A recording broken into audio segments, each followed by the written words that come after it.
श्री गोपाळ कृष्ण भगवान की जय. लीला नंबर 519.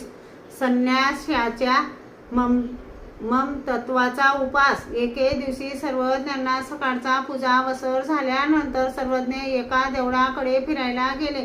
सोबत दायंबा होते. तेव्हा तेथे एक संन्यासी बसला होता. सर्वज्ञांचे आसन जेथे रचावे त्या ठिकाणी त्या संन्यासाचा वाहना होत्या. दायंबांनी त्या वाहना बाहेर टाकल्या आणि ते संन्यासी रागाने कणत कापत उठले व आपल्या वाहना घेऊन गेले. सर्वज्ञांनी म्हटले, पाहिले का भोजे, या संन्याशाने कुठ पावे तो अपमान मानून घेतला.